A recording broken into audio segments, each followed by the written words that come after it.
Previously on Dirty Laundry. Hold it, sir. Can I ask you a couple of questions? Wow. I can't believe good old Mel's been shot. Not that the guy didn't have it coming. So the murderer must have just left. You see anybody? No, we just ran into Sid out front. I can't believe this is happening. Everyone return the notes. Who is the guilty one? Could you get this junk out of my way? Could be Harry.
Hey, buddy, you've been awfully quiet lately. Is there anything bothering you? Nothing for you to take the time to worry about, Larry. You have work to do. Well, you know, talking about it may help. You've been pretty much clammed up ever since Mel's reception. To be honest, I didn't think it would hit you this hard. The reception seemed to reveal a lot of surprising things about certain people.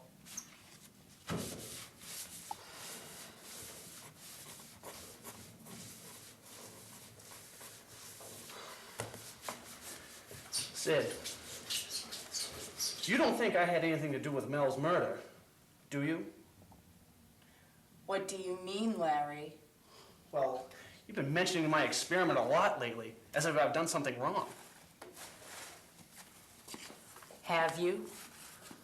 Done something wrong, I mean? Look, the only thing I regret is messing up the relationship between Mel and myself before he died. Mel was a true friend. He was always supporting my goals without ever being condescending or patronizing. I'm going to have to live with that guilt for the rest of my life. Didn't seem that you had a lot of guilt when you tossed aside his robe and his picture to work on your experiment. What are you talking about? I was deeply hurt. Sid, do you think my experiment in me had something to do with Mel's death? I'm not sure what to believe anymore, Larry. Well, listen up, Sid, because this is the truth. Mel was a friend, and no formula in the world can compare to that. I mean, are you crazy? I cannot believe you would think I would compromise my morals like that. Me? Murder? I don't even think I'm capable. Did you ever stop and realize that maybe immersing myself into my experiment was my way of dealing with all this mess? Mel's death affected me as much as it affected you. If that's what you say what happened, Larry, I believe you. Well, I hope so, Sid. Because your friendship means as much to me as Mel's ever did. Probably more. You've always been there for me, buddy. And I have never lied to you, just like you've always been straight with me. You're right, Larry. I have been thinking that you're the one that killed Mel, that is. I should have known that you, above everyone else, was the one that was true at heart. Well, don't sweat it, buddy. Why don't we just throw all this negative talk out? We've got too much to live for. I've got my health, my friends, not to mention my missing notes. Do you think that you'll find the original formula? Well, I think it's just a matter of me going over my notes once or twice, but I'm really close, Sid. I can feel it. I wish you all the best, Larry. I know you do, Sid. I can always count on you for being there and telling me how it really is.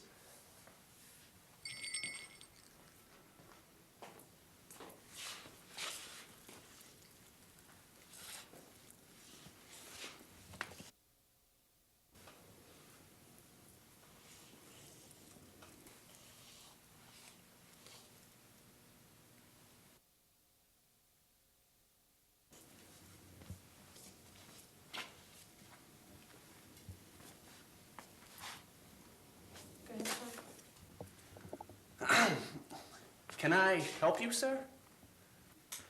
Yes, I'm Inspector Badesco, and I'm investigating the murder of Mel Haynes. Yes, that's right, Inspector. No, and you are? Larry. Larry Alkali. I'm the clerk here at the Sit and Spin.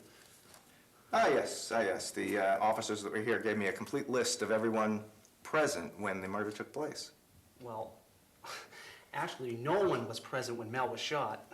That's kind of why there is an investigation. Very good. Excellent. Is there a phone I could use? Yeah, right here. Thank you. And you are the maintenance man? Yes, officer. Sid Hardwater. You've been the janitor here for quite some time, huh? How's your father?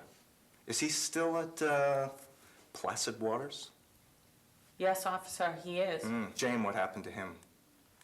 When you pick that occupation, it's just bound to happen. Maytag repairman. Those things never break. Well, Inspector, you must have a lot of good information in that little notebook of yours. It's all part of the job. To be as thorough as you can, especially when you're investigating a crime as brutal as this one.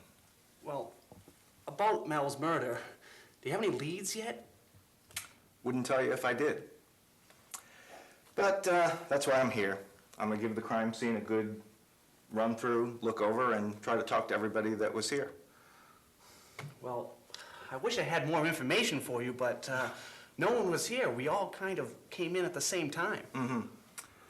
And the we would be you, Mr. Hardwater, and a Blanche Rhinestone and her butler, Xavier Giles. That's correct. Well, actually, Sid, Blanche, and Giles came in just a few moments before I did. Xavier? And you were outside when the incident took place? Yes, officer, I was outside putting out the trash and I got locked out, so I had to walk around. And that's when you ran into Mrs. Rhinestone and Giles? Yes, officer, we all walked in at the same time. Now, could you tell me, what was it that you saw when you first came in? We saw Mel. Mel. Blood. And Mel. And washing machine and blood. On my machines. On my floor. So bloody. So red. Inspector, is all this necessary? We've already answered all these questions with the police. I apologize, Mr. Alkali. I realize this is a sensitive time for you. But I've got to confirm facts that were given to me and come up with anything further that I can find. Well, I can assure you that everything you have in that little book of yours is correct. And if you excuse us, we have some work to do. I'm sure you do. How's the experiment going? Sure was lucky finding those missing notes, what? Excuse me? Your dry clean, waterless detergent, the notes were missing, and then they showed up again. Isn't that what you argued with Mr. Haynes about just before he was shot? All right. All right, I admit I was pretty steamed at Mel for being in my way. I was under a lot of pressure, you see, and he just kept making things worse. It must be maddening to be that close to your invention and then having it all gone. You know, that could make an otherwise sane and intelligent person just go over the edge. Wouldn't you agree, Mr. Alford? Larry would never hurt anybody. He is true at heart. He should never be doubted by anyone, ever! Seem pretty loyal to your coworker there, Mr. Hardwater, who wouldn't want to cross either one of you two. Inspector, if you don't have any further questions, we really need to get some work done. This place has been really chaotic the past few days or so, and I would like nothing more than to get this place back to some semblance of normalcy. Okay. I guess that's all for now. I've got to go talk to the others anyway, and... Malcolm Abacus was somehow overlooked in the initial report. Does he work around here somewhere? Yes. 3 doors down. Fine. Thank you very much. We're going to have this wrapped up very quickly. I just know it. But I'd like to ask you to stick around, because I may need you for questions or other information. But you've been quite helpful. Thank you for your time. Good day.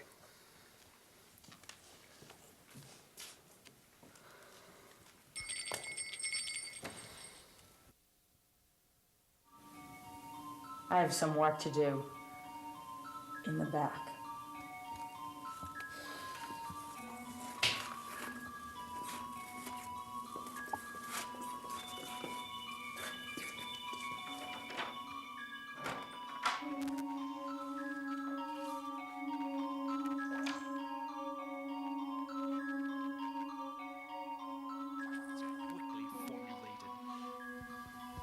After midnight, when all was dark and the night grew silent, I acted.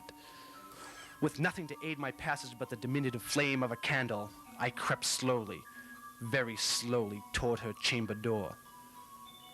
The floor would creak under half my weight, but as careful as I was, and with great agility, not a sound could be heard as I slid down the hall.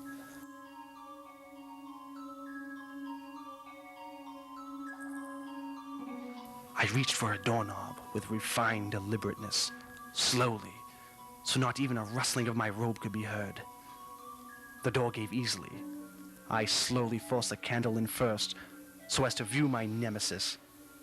Despite the eerie glow and the shadows that danced before the flames, I was able to see plainly the slumbering body of that reprehensible vixen. However, neither the soft glow of the candle nor my intense scrutiny of that face was enough to force open even one of those hideous eyes. My plan would have to wait, for I had nothing against her. While those demonic eyes rested in her skull, closed to the world, I could not act. The futility of my effort and my pronounced disappointment forthwith caused great distraction. For only a split second, I unintentionally allowed my balance to waver ever so slightly, but it was enough to cause the floorboards beneath me to creak. During the daylight hours, such a sound would be most assuredly lost, disguised among countless other noises. But in the still of the night, the slight groaning of wood beneath my girth was like a trumpet blast. Who's there? She had sprung upright in her bed. The sight of candlelight gave away the presence of someone. But as her eyes had not yet adjusted, any suppositions as to who the intruder may be were for now unproven. No further noise was heard, no additional cry uttered. I grew more and more anxious by the moment, yet remained paralyzed by the intense gravitational pull of those eyes. They grew increasingly powerful, tearing through the darkness, entering my body and gripping my very soul. I gathered my passions, and in a moment dropped the candle to the floor and leaped toward her bed, her person, those eyes. Suddenly, the room became a cauldron of disorientation. My eyes could see nothing, blinded by darkness and sweat, yet I saw everything. Our bodies entwined, skin touched skin, yet I felt nothing. Clothes crumbled to the floor, sheets rustled, and then nothing more than bang, bang, bang. The sound pierced through the night. Bang, bang. I was deafened.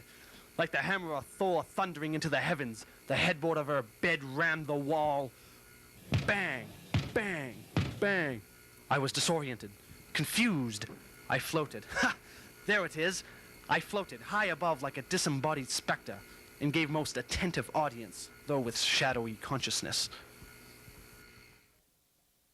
And really, that's all I know. I mean, Mel was stiffing up by the time I showed up. I mean, I'd like to help you, but I don't think I can. It's the same with everyone involved. Yeah, I mean, but Mel was a friend to everybody. I mean, he knew what people were really like. Busybody is the word I get. Somebody who finds things out that shouldn't be found out. Who, Mel? I would have never guessed it. Such a kind and caring old man. I mean, he looked out for everybody.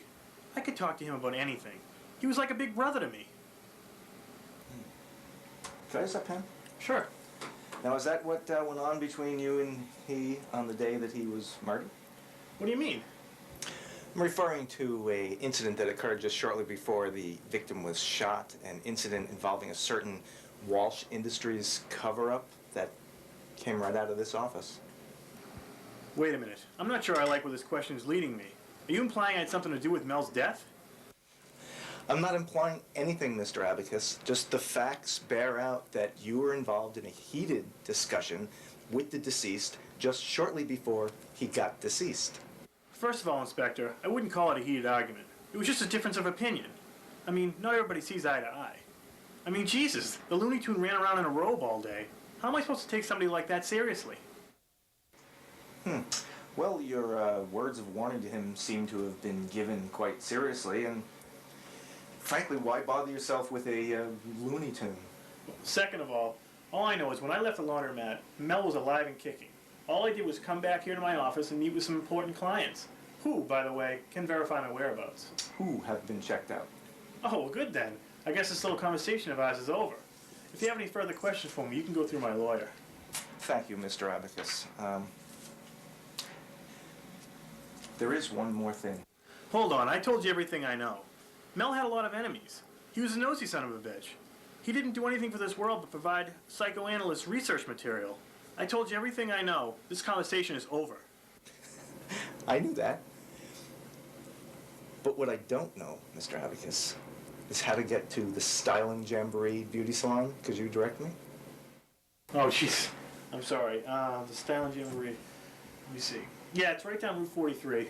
Yeah, Route 43 on the right-hand side. You can't miss it. Sorry about that. Fine. Thank you, Mr. Abacus.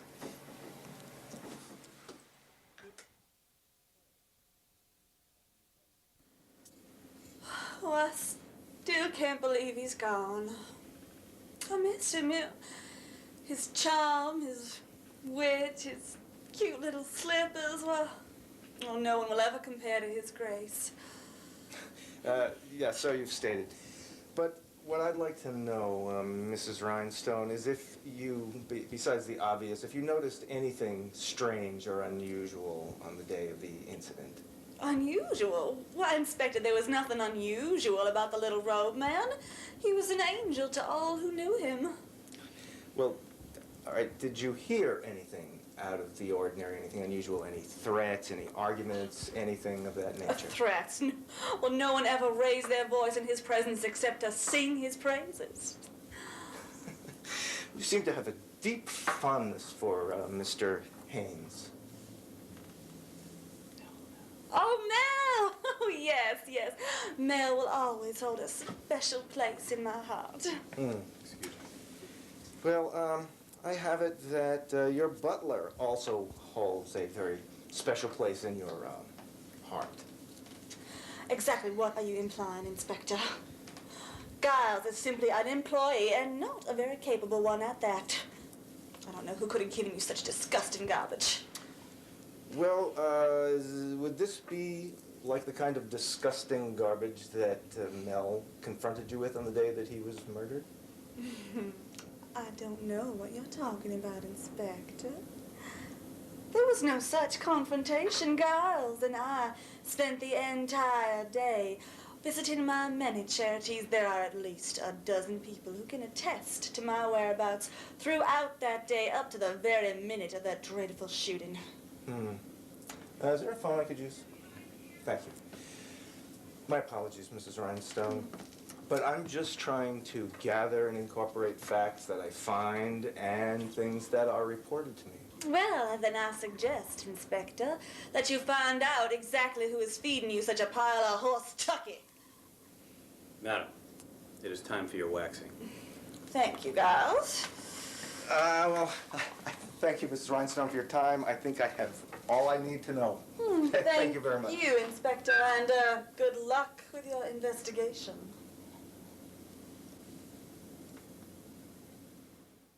I can't believe all this has happened. It's still so shocking. We're all trying to cope with this.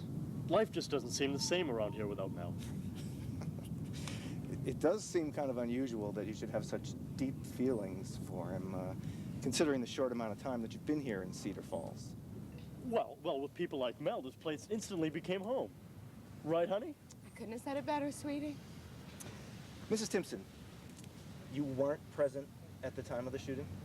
No, of course I wasn't.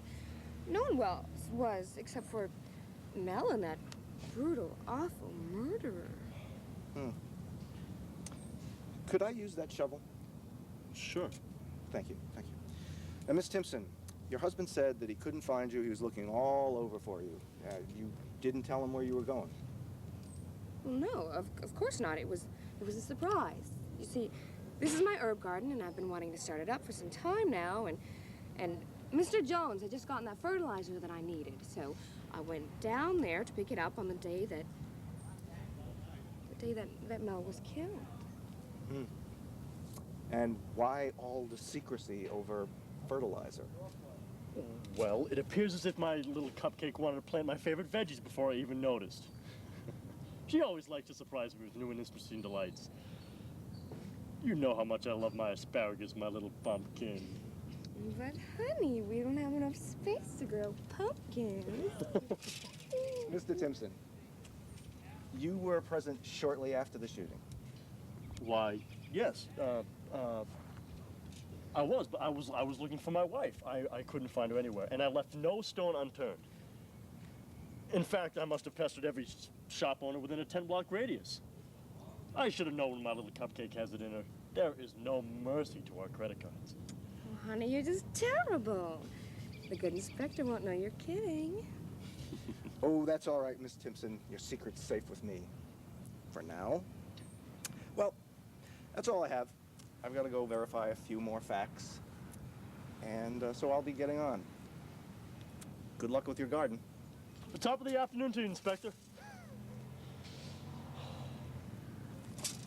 What did he mean by verify a few more facts? Oh, I wouldn't worry about that. We don't have anything to worry about. I've got everything covered.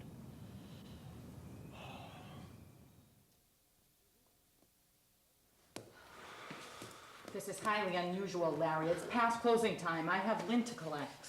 I know, buddy.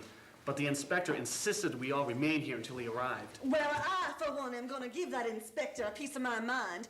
He has interrupted my day of beauty, and I didn't even get to finish my manicure. Oh, you would think that one who does so much for the less fortunate of Cedar Falls would have a moment to herself. Well, don't worry, Blanche. This will all be over soon, I'm sure.